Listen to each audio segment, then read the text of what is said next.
This is the Focus Shift podcast, your best listening experience for creating your best online business. We'll focus on topics that help you get discovered. So sit back, listen, take notes if you like, and get excited about growing your business. If you're a creative pro, maybe a photographer, designer, writer, you probably know this feeling all too well. The high season hits, bookings overflow, invoices pile up. You're riding this amazing wave of success.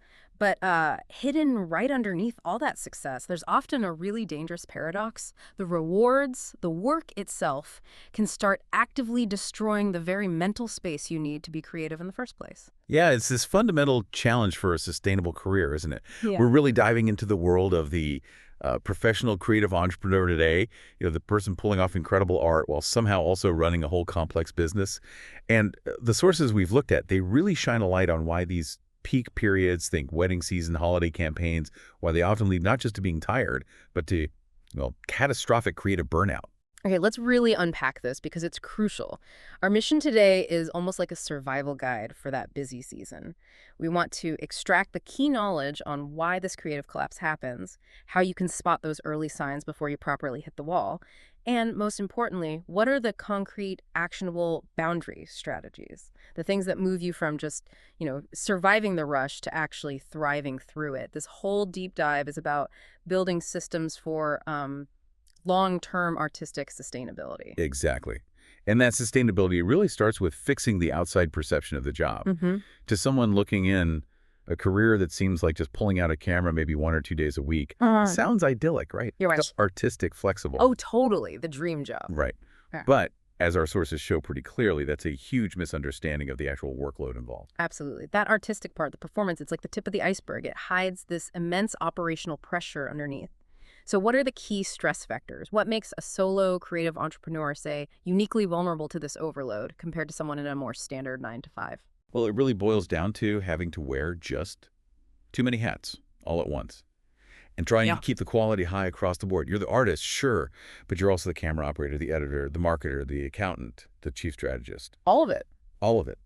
And usually under pretty significant profit pressure, high client expectations. And it just doesn't really stop. And I think we sometimes downplay the sheer mental tax of the creative demand itself. It's not just doing a task, it's doing a task that needs to be, original. There's this expectation to constantly churn out fresh ideas, new looks, keep audiences engaged, that need to be constantly innovative. That's way more draining than routine stuff. It absolutely is. Because real creativity, it needs deep focus and it needs recovery time. And that recovery, often impossible because of the sheer workload and the long hours we mentioned. You're constantly pushed from shoot straight into editing, then delivery with minimal real downtime, if any. And this gets amplified by the isolation that's pretty common in many creative fields. The solo entrepreneur fatigue. Yeah. Exactly that. You spend so much time shooting alone, editing alone, making pretty high-stakes decisions alone. There's often no built-in system for debriefing or getting support from colleagues. And that just ramps up the loneliness and the burnout risk. And here's where I think the lines get really, really blurry. Identity. When your business tasks, invoicing, marketing, client emails, when they get so tangled up with your identity as an artist, they just creep into every single corner of your personal life, don't they? They stop feeling like, okay, admin I have to do, and start feeling like this is mandatory for who I am. And then the whole ecosystem demands even more. You've got the always-on cycle, especially with social media, this relentless need for visibility, making reels, stories, posting new content. It exists completely outside just making good images or delivering the paid service. It forces this continuous performance mode, which just drains the resources you actually need for the core paid work. Okay, so if this creative burden is systemic, how does the burnout actually show up? We need to help people catch the creep, not wait for the crash. How do we spot those smaller, almost invisible shifts in motivation, mood, maybe performance that signal things are going downhill? Yeah, burnout's rarely one big event. It's more like a gradual erosion. I'd say the primary red flag is just a fundamental lack of joy or even curiosity about your craft. That photo session that used to genuinely excite you, now it just feels like, just another job, something to tick off the list. The emotional fuel tank is empty. And physically, what goes along with that lack of joy? Persistent exhaustion. And our sources really stress this. This isn't just normal tiredness you fix with a good night's sleep. It's deep, it's pervasive. Editing, which maybe used to be satisfying, now feels physically heavier. Mm. You feel worn out by finishing a project rather than fulfilled. Right. And if someone's feeling that kind of perpetual exhaustion, what tends to happen to the actual work quality? That's where the creative engine really starts to seize up. You see these clear shifts in output, maybe more procrastination, feeling creatively stuck, everything's starting to look a bit samey. Mm-hmm. You stop innovating because you just don't have the mental energy to push beyond what's familiar or try new things. That really sounds like a loss of connection. And that often leads to, like, emotional detachment, doesn't it? It absolutely does. You might start feeling cynical about clients or kind of numb about shoots you used to love. It's almost like the mind's way of protecting itself from the pain of the exhaustion, but it completely fractures your relationship with the work you do. And the business side of that, because that detachment must create huge anxiety around the business itself. Oh, absolutely. You get locked into that constant on-call mentality, right? Yeah. Checking email 11 p.m., fueled by this worry of what if the next booking doesn't come, or am I losing momentum? Mm-hmm. What's really key here, the core takeaway from the sources, is this. The risk of burnout skyrockets when the boundaries between who you are, the artist, the entrepreneur, and what you do, the deliverables, the bookings, when those boundaries just completely fade away. Okay, that sets up our action plan perfectly, because if we know the busy season is coming, it's inevitable. We can't just wait for the crash and then try to recover. We have to build these boundaries during the cycle. Let's talk strategy. Where do the sources suggest we even start? Strategy number one, the absolute foundation, is defining non-negotiable rest and time off. This isn't optional. You have to proactively block out minimum days, or even half days, where absolutely no client email, no editing, no camera work happens. Implement strict office hours for business tasks. And crucially, communicate those response times clearly. Let clients and any staff know up front. Okay, but I want to push back on that a bit, because for so many solo creatives, rest feels like, well, money left on the table. It feels like a luxury you earn after the big project is finally done.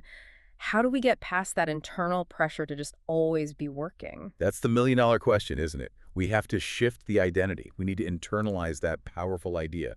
Rest is not a luxury. It's a necessary act of resilience. By reframing it, seeing it as an essential tool for your long-term career function. You move away from being the martyr, sacrificing everything for the gig. You become a sustainable professional who's actively protecting their most valuable asset, which is your creative capacity. That identity shift really is everything. Yeah. Okay, so once we've defined when we aren't working, how do we make the time we are working more effective? Less chaotic. Use logistics to fight the chaos. That means chunking and prioritizing tasks. Break the workload down logically. Shoot days or shoot days. Then have dedicated editing blocks. Then maybe delivery and admin days. The goal is to stop tasks bleeding endlessly into each other and protect your peak creative time.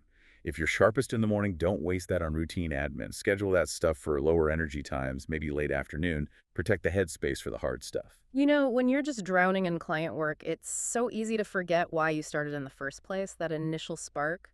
How do the sources suggest we actively reconnect with that why? You actually have to schedule it in. Sounds counterintuitive, but yeah. Yeah. Actively revisit that original passion, the storytelling, capturing memories maybe by working on a personal project. Even if it's small, doing something outside of client demands just for you. Yeah. It can really help reignite that creative engine. It's a reminder. You're an artist first, business owner second. We talked earlier about isolation being a major fuel for burnout. How do we fight back against that? You had to intentionally build a community. Isolation is it's like a silent killer for the solo entrepreneur. Look for cohorts, groups of other professionals, and not just for networking or competition. Specifically, find groups where you can share struggles, debrief honestly. Having that peer support validates your experience. It makes you realize you're not facing this immense pressure totally alone. Okay, this brings us to maybe the hardest strategy for anyone who depends on that high-volume peak season, setting scope and learning to say no. It sounds great in theory, but if a creative makes, say, 80% of their income during that rush, how do the sources suggest they overcome that very real financial fear of saying no and potentially leaving serious money on the table? That fear is absolutely real. It's probably the biggest psychological barrier. The sources point to a couple of key things here. First, think negotiation before outright refusal. If a project feels draining but you feel you need it financially, can you negotiate the scope? Maybe longer turnaround times, fewer included revisions, simplified deliverables. Second, you have to start treating no as a form of quality control. Set clear, objective limits for yourself before you're swamped.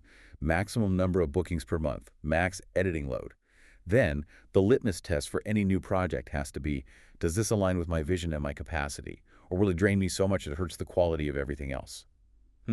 If it's the latter, you really have to consider declining or referring it out. Saying no protects your long-term sustainability, which ultimately protects your future income too. So it's like you're finding the boundary for the client, but maybe even more importantly, it's defining it for yourself. Exactly, it's self-preservation.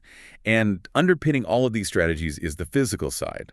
We often treat our physical health as somehow separate from creative work, but your physical stamina directly impacts your creative stamina. They're linked. Right. So monitoring those health signals becomes mandatory, not just a nice to have. Absolutely mandatory. Yeah. Recognize things like fatigue, irritability, maybe even a persistent dread about your craft, sleep problems. See these as clear indicators of deeper stress, not just, character flaws or laziness. Focus on the basics.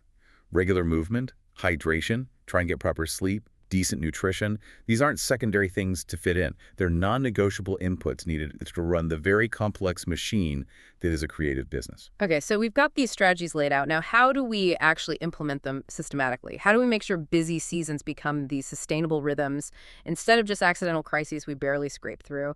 It sounds like it needs intentional planning. Totally. It's shifting from being reactive to being intentional.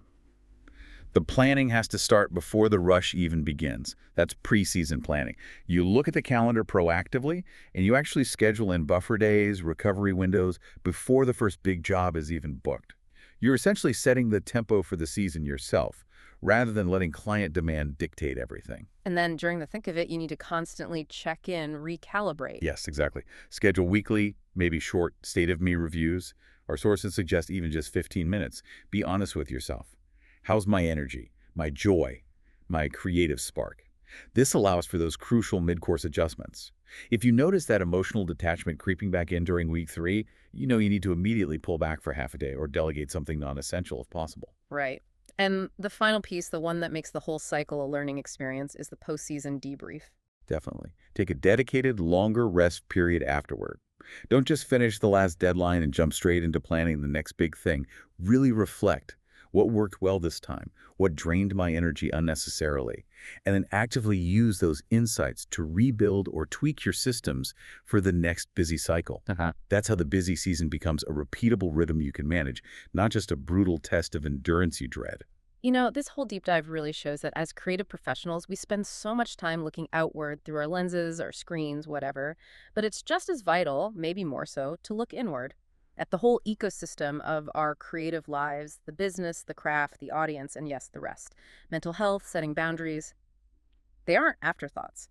They're absolutely essential pillars for a successful long-term career. Absolutely. And when you protect your creative well-being, you're fundamentally honoring your artistry.